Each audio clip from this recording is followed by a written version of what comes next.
Hi everyone, welcome into today's video. Today I'm going to be talking about why you should buy the Genesis Coupe in 2024. Just quick little disclaimer real fast. Just want to, for people that are super new to this platform, that are looking into this platform, I wanted to go ahead and go over the BK1 and BK2.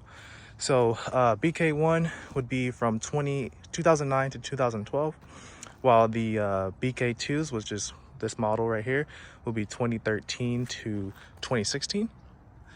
Okay, so moving on to reason number one why you should buy a Genesis Coupe in 2024, and it's going to go ahead and be the price. So obviously in different areas it's going to be different type of pricing, but out here in California, I've seen Genesis Coupes anywhere from 9,000 being like a decent one, all the way up until 20,000. A little bit, actually I've seen 24,000 with super low miles. This is one of the super low miles ones, so I did end up paying a little bit more for it. But obviously, there's the BK ones, and they're most likely going to be the ones that are going to be the cheaper ones. And then also with the BK2s, I mean, you can find some that have higher mileage that will be one of the cheaper ones. But for number one, it's going to go ahead and be price. All right, so moving on to point number two, the second reason why you should buy these cars is just because of all the different types of trim levels that it has. So pretty much with these type of cars, there's two different types of engines. So you have the 2-liter turbo, and then you have the 3.8 V6. This is going to be the V6 model. So there's a whole bunch of different trims. Obviously, you have the 2.0 base, which is probably going to be the cheapest one out of all of them. And it's not going to have any of the Brembo brakes or anything like that, but it is relatively easily to get into this platform and be able to get for at least a decent price one of the good trim levels. This is the ultimate, so it does come with like the Brembo brakes right here, both sides, and it does come with the bigger 19-inch wheels as well. And I don't think you need to necessarily have an ultimate just to have the leather seats. So yeah, there is different types of trims for these cars, and there's different types of engines. Regarding the 2.0 turbo, a lot of people have those cars just because there's a lot of different things that they can do with it. They can obviously switch out the turbo, they can just make it a lot faster.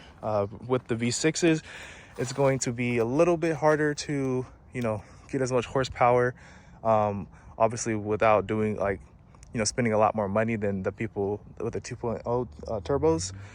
So the reason why I got this one is just because out of the box it's pretty fast, and I mean, I don't really plan to do too much to the car regarding engine wise, tuning maybe later down the road, but there's just a whole bunch of different things that you could do with these cars, especially since there's two different types of engines.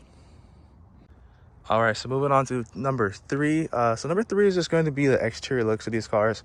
I've always, liked these cars, and it always has, caught my eye. So, being able to get one now and, having the car, I just feel like it is a really, really good looking car, especially for what it is right now. This car is pretty much all stock. Nothing's been changed out, not yet, but even for it being stock, I do feel like it does look pretty good. So, obviously there's a lot of things in the aftermarket that you could do with these cars. You can go for, what a lot of people do is the wide body stance look. Some people do obviously the track type build, which is probably what I'm going to be going for, like a street track build. So there's just a whole bunch of different things. I know that, famous thing that a lot of these cars do is they actually replace the trunk and they, put a carbon fiber duckbill on that.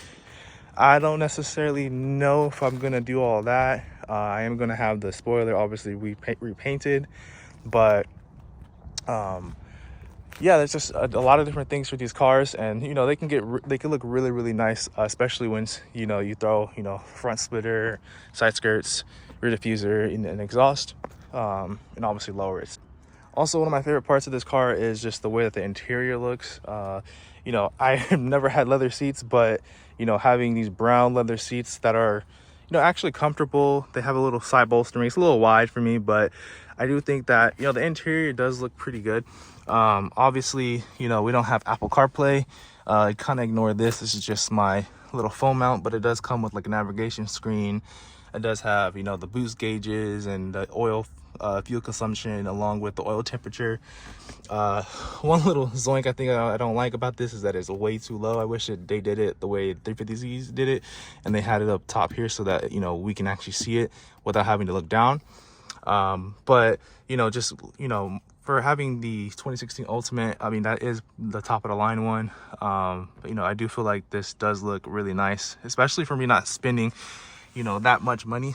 It also does come with like a sunroof as well. And, you know, the back seats look, you know, pretty good. I don't think that, you know, they're going to be usable really, especially for, you know, this car feeling a lot more bigger in the front two seats. I did have a Camaro before, and it felt probably like the opposite. It felt like everything was really compacted in, but here I don't really feel as claustrophobic. I actually feel like I have a whole bunch of space in this car.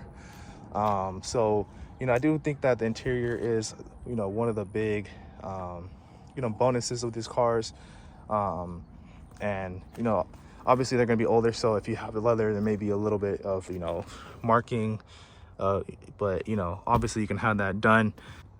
Okay, and so for the last thing, we're gonna go ahead and talk about, you know, the main reason that, you know, I feel like a lot of people are doing this, especially because of all the competitors. You know, you have the 350Z, you have the 370Z, obviously you have, you know, American muscle cars and all that stuff.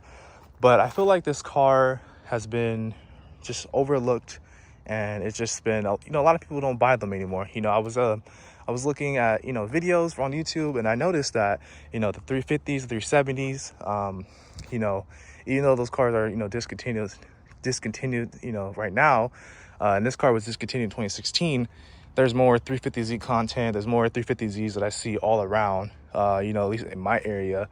Obviously that probably has to do something with, you know, the price of performance and all that stuff, but I do feel like, you know, a lot of people don't have these cars, and when I do see people with these cars, usually they have the 2.0-liter turbo. I ran into a couple people that had the 3.8, but I just don't really see these cars around too much, which is a good thing. I mean, a lot of people come up to me and ask me, you know, what type of car is that? And, you know, so it's just, I guess, being a little bit different from the crowd, I guess. And yeah, there's a lot of people who have forgotten about these cars. So hopefully, you know, a lot more people, you know, do decide to buy these in 2024 or just, you know, in the future, because these cars are still really good. I know that, you know, when I first got the car, obviously you have to floor it, you have to, you know, see what it's about, and it scared the shit out of me. So coming from a car that had like, I think 220 horsepower, it was a GTI, to now, you know, this car that has, you know, 350 horsepower, big difference, and especially since it's rear wheel drive. So I would tell you, you know, if you're really considering buying this car, just go ahead and do it, just because, you know, I mean, a lot of these cars, it is going to be a lot harder to find a clean one, in my opinion, like a low mileage one, that's not, you know, through the roof with the price.